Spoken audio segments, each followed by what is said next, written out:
Well, as I mentioned on the morning show, we started your week with Monday racing, and now we finish your work week with Friday racing as well. Couple of big races coming up. Race number 5, a matchup of Shafts, Bullet, and Doppelganger, and then our feature race in race number 7, we get Princess Kokachin back and Response Time back against some ship-in competitors. We'll see how it all lands out.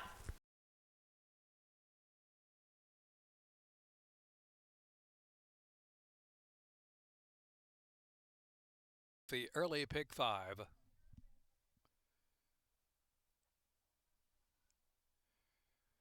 And they're off.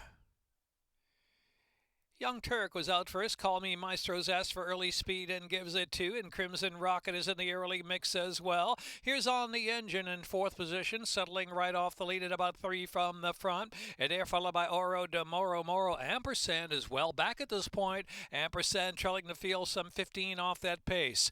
It is Call Me Maestro and Crimson Rocket pushing that one along on the outside with some mild pressure. Length and a half or two. And it's Young Turk in third. On the Engine ground saving fourth. Oro de Moro Moro.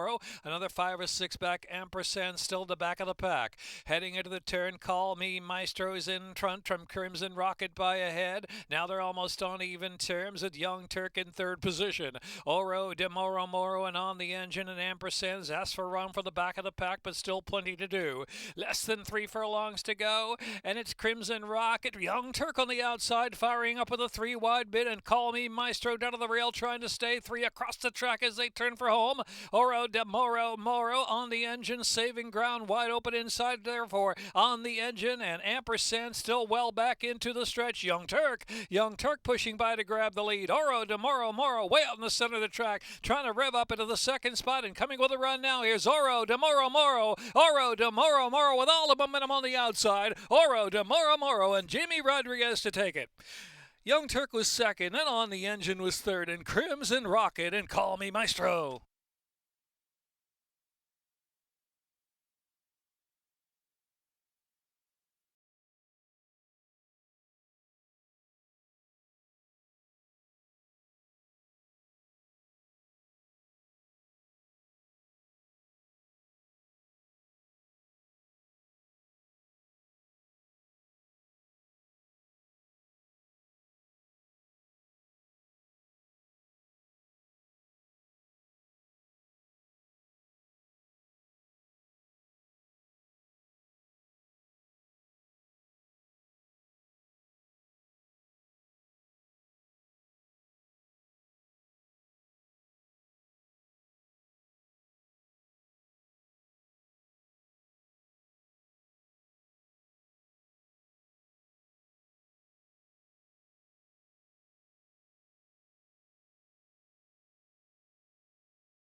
And they're off. Patriotic Party along with Practical Sense and Per Diem up there with some early speed, and so too Fra from in between horses. Then to the outside is Natagar. Natagar is about 4 or 5 deep and only 3 lengths on the front, and Whizwit on the inside trailing the field. Bunch pack now, Whizwit making progress to the back of the pack, has moved along on the inside, vying there for the second spot. So it is Patriotic Party, Whizwit down to the inside, gets on through for seconds, and then it's Practical Sense in between horses as they journey for the far turn turn run now. Nadagar is on the outside, and Per Diem is at the rail, and From trailing the field. Into the turn they roll with 3.5 furlongs left to go, and it's Whizwit right off that layoff, leads at a length and a half, and second is Patriotic Party and trying to stay on. Per Diem racing down to the inside is next in line, and From is going to come to the far outside. From widest of them all, pushing along into fourth. They're followed by Practical Sense and Nadagar trailing the field. Top of the stretch with a 1/4 mile left to go. Whizwit there, Per Diem to challenge for the lead. Whizwit, Per Diem, they kick away by some 5 lengths from in third, and Patriotic Party is in fourth. They're coming to that last furlong, and it's Whizwit and Forest Boys. Up top, they lead almost 2 lengths now. Try to turn back up Per Diem. It is going to be Whizwit to do it by 3 at the line, and Per Diem will be second best and clearly second over From third, then Practical Sense and Patriotic Party.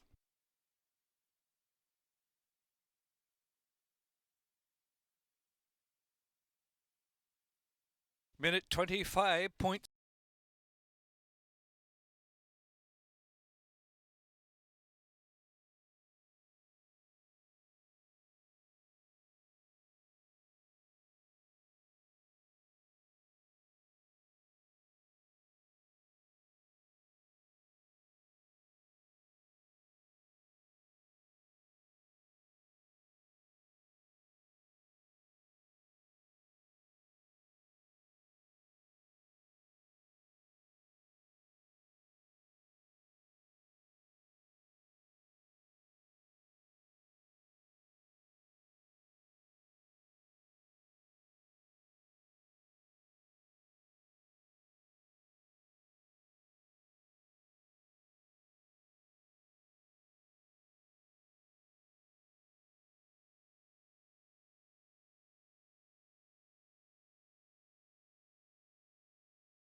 When we started adding protocols, the first thing we knew we wanted to do was to add veterinarians watching training.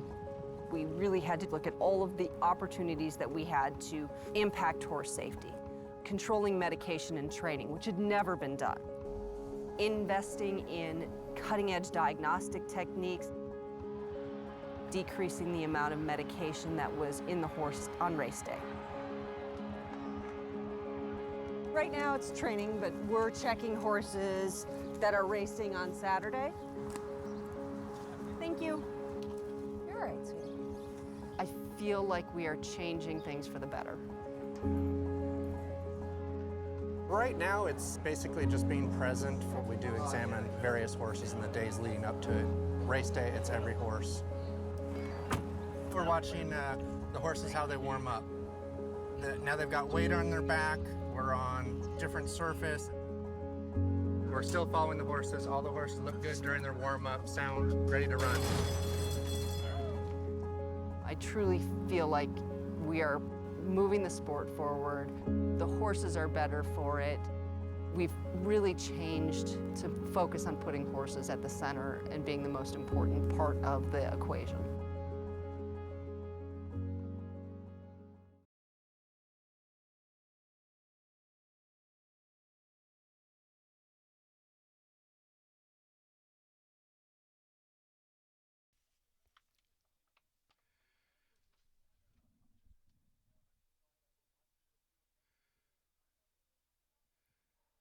And they're off.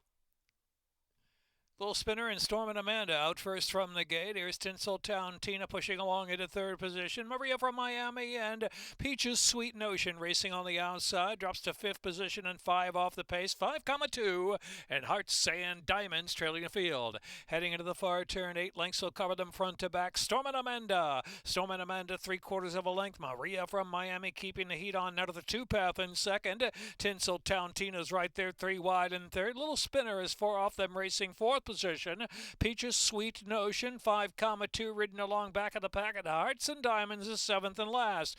Midway on the turn, 2.5 furlongs left to go. Maria from Miami putting the head in front from Storm and Amanda. Tinseltown Tina revs up on the outside, now second. They turn for home in Tinseltown Tina. Maria from Miami. Tinseltown Tina goes for home with that lead about a half length in front from Maria from Miami second. Storm and Amanda's drop back in third. Then it's Peach's Sweet Notion. The outside is a little spinner down to the last furlong, and it's Tinseltown Tina and Johan Rosado. They're at home by 3. Tinseltown Tina beating Maria from Miami, and then little spinner third. Fourth to Peach's Sweet Notion, and then Fimakama 2.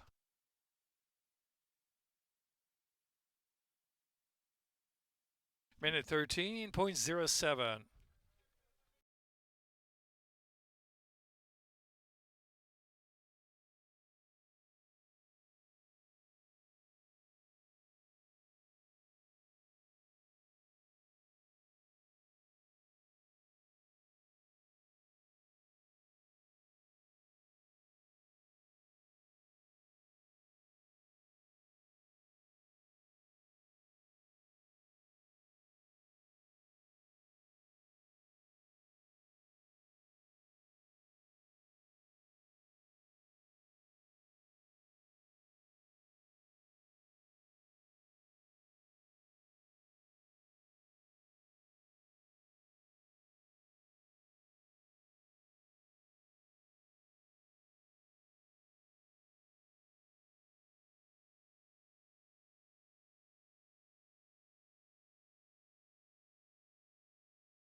Introducing the first racing tool from Pegasus to Preakness. Iconic venues. Life is good about Robert Ortiz Jr. He ran them off their feet in the Pegasus. World-class racing. Millions at stake. Rob Bauer win the Preakness. New champions will be crowned. Only at first.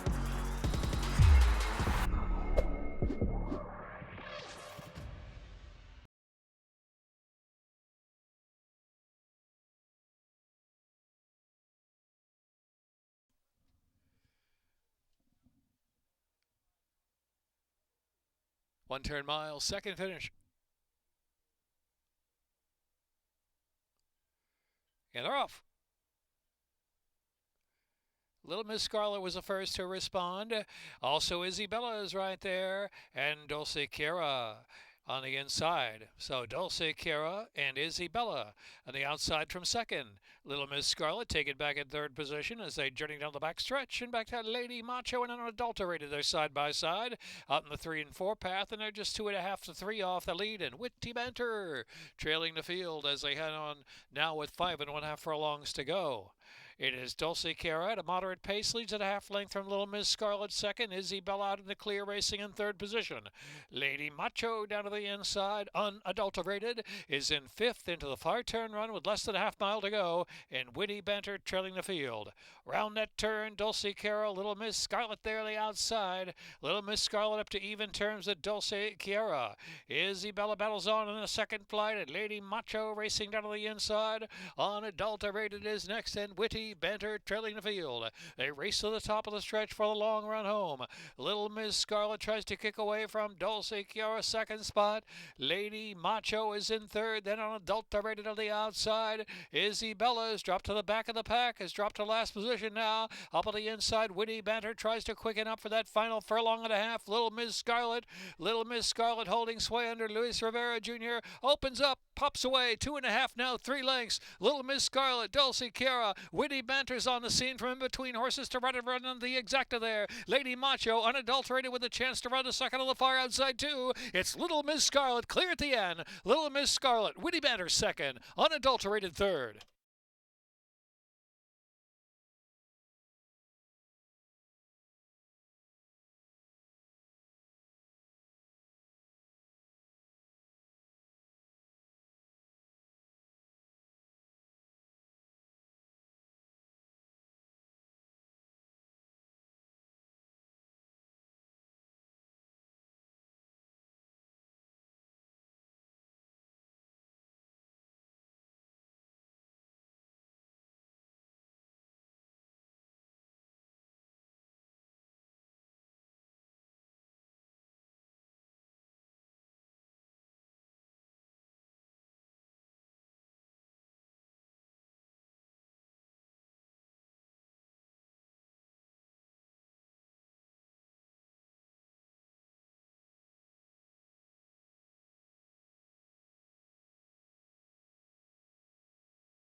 And they're off.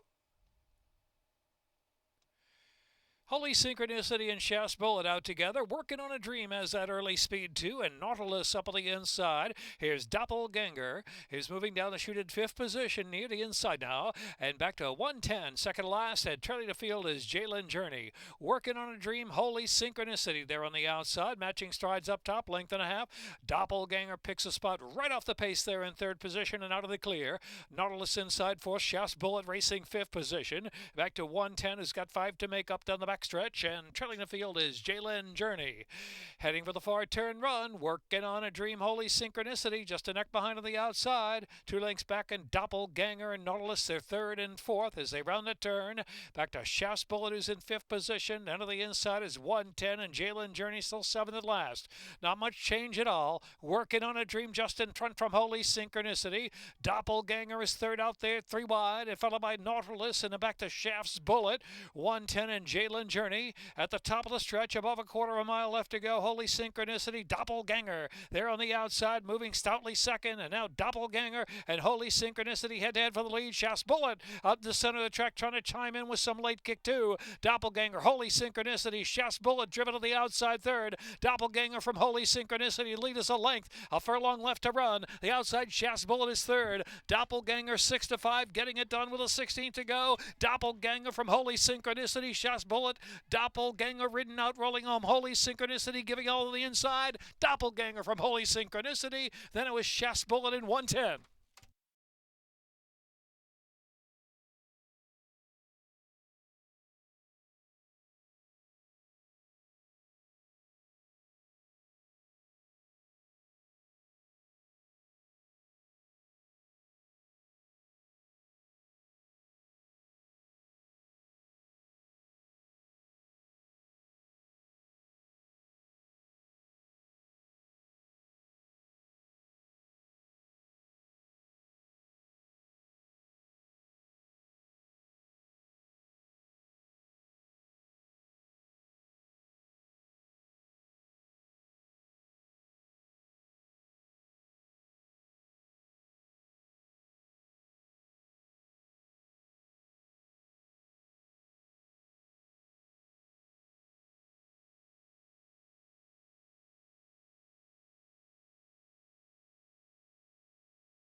And they're off.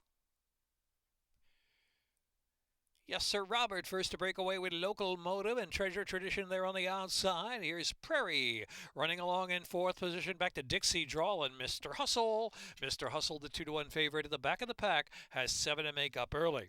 Down the back stretch now, and it's Treasure Tradition well off the rail. Plenty of room for Yes, Sir Robert to roam on through. Same for Prairie in between horses. Local Motive is right there in 3rd position, and so now it's going to be Prairie going on with Yes, Sir Robert breaking clear, length and a half, 5.5 furlongs out from Local Motive in 3rd, and another 4 or 5 lengths back. Treasure Tradition is back to 4th, and followed by Dixie Drawl and Mr. Hustle on the inside. Mr. Hustle tries to advance to the back, heading into the far turn run, and 6 off the pacemakers. Round that turn, and it's Prairie and Yes, Sir Robert doing the battle up front with Local Motive right outside the top pair from 3rd. And then it's Dixie Drawl, Mr. Hustle. They're racing side by side. They're 5 lengths on the front and 3 furlongs out from the line. And Treasure Tradition at the back of the pack now. They race to to the top of the stretch, and it's Prairie Locomotive let loose on the outside. Yes, sir, Robert third. And just in behind him, Mr. Hustle is looming large. Just needs to get through some traffic there.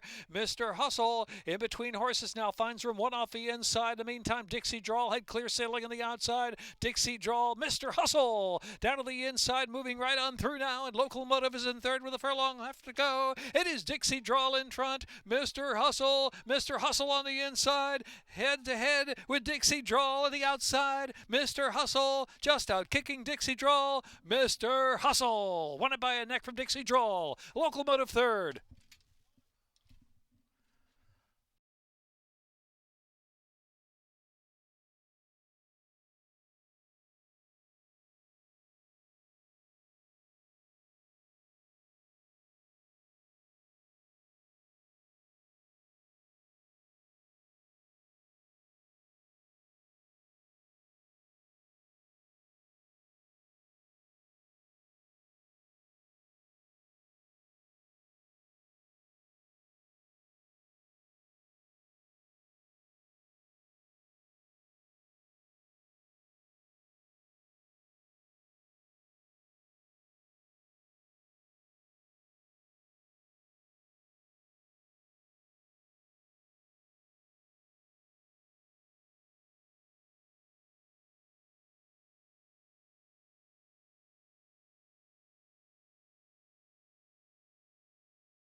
The Maryland Jockey Club's Canter for a Cause cantered on with just over 300 entrants this year, coming from far and wide in this unique event to walk, trot, and canter over the famed Pimlico Racecourse that showcased historic legends and champions. The only event of this type founded by Georgianne Hale. All benefits go to the renowned nonprofit, the Thoroughbred Aftercare Alliance.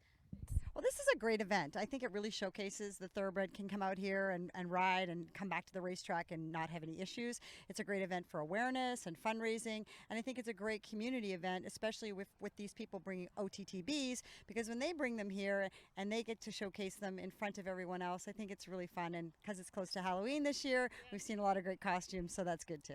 I think a lot of people assume that the racehorse ever came back to the track, that they would not be able to handle it. And we've seen today lots of horses come through the gate with little kids being let out, and things are fun. So yeah, I think once they're out of that racehorse mode for the most part, and they can come out to the track and enjoy themselves, and I think depending on what they're being trained for, they come back here and they know that this rider wants to canter slow or walk or trot, so it's good. It's good.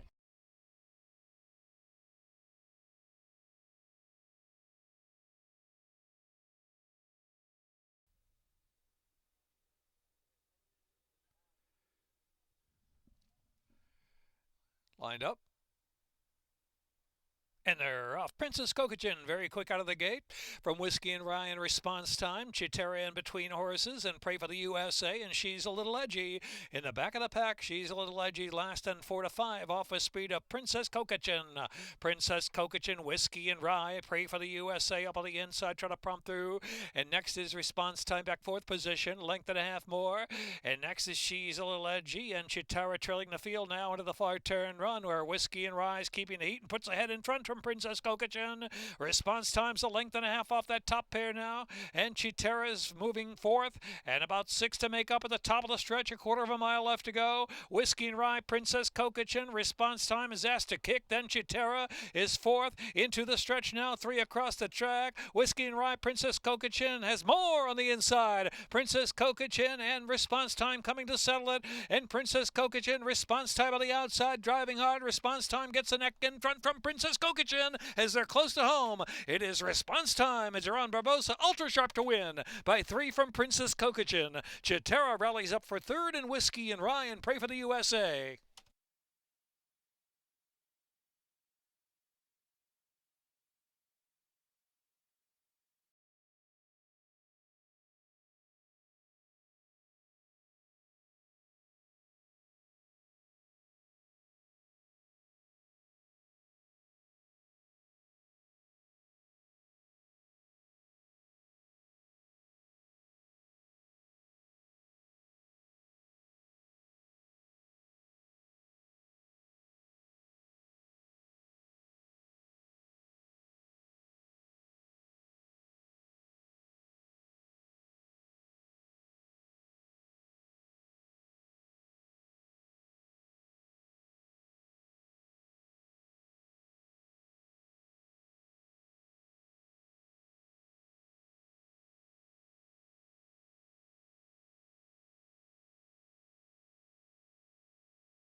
Probably the most beautiful racetrack in the country, to be honest with you. The background is just beautiful. I love Gulfstream Park because of the grandstand and the racing. The weather is beautiful. The facility is phenomenal. The Gulfstream Championship meet has become one of the top events of the year. You could come out on a Wednesday and see a future Preakness winner. They're off in the Preakness. The Run Happy Santa Anita Derby. Got the unique 6.5 down the hillside turf course. A whole lot of great racing here in California. And Laurel. We have all 3 surfaces here, the only racetrack in the country to have all 3 surfaces. Being close to the ocean, being surrounded by some of the greatest horses and riders in history, it's amazing. It's the prettiest thing you've ever seen.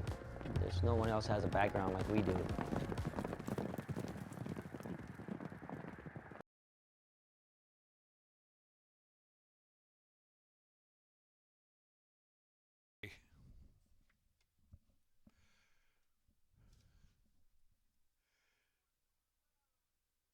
And they're off. Sharp break for Sapphire Beauty is going to show that early speed from second to Haunted Room in between horses, and Performance Anxiety up on the outside. So Performance Anxiety just going to go on, leads at about a length and change in front from the Haunted Room, and Sapphire Beauty take it back a bit in third position. Gwinnett is unhurried at the 2-path next in fourth, followed by a Musical Cat who's next, and Red Wine Time as they head on for the far turn now. About 9 lengths will cover that field. So up front, it's Performance Anxiety settling down at a moderate pace up top. The Haunted Room is in second. Sapphire Beauty down inside in third. Gwinnett is next. A Musical Cat. Red Wine Time is in the back, only 5.5 from the front. Round that far turn, Performance Anxiety nursed along on the lead and neck from the Haunted Room in second, and Gwinnett is let loose to the outside for more run from third, and followed by Sapphire Beauty down inside there in fourth, and Red Wine Time is 3 wide in fifth, and Musical Cat trailing at the top of the stretch with a 1/4 mile left to go to the second wire finish. Long run in. Performance Anxiety and the Haunted Room, they're head-to-head for the lead with about a 1/4 mile left to run now, and Performance Anxiety kicking back under a drive on the inside. The Haunted Room on the outside. The Haunted Room has a head in front now, and Musical Cat showing some interest to finish off the job there from third position. Moving along, only 4 to close in now. Here comes Musical Cat on the outside. The Haunted Room, Musical Cat's coming. Musical Cat on the outside. The Haunted Room, Musical Cat, the Haunted Room, and Musical Cat closing, and the Haunted Room does it as the biggest price on the board at 17 to 1.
Thank you so much for joining us. Of course, we'll be back Saturday here, post time 12:25.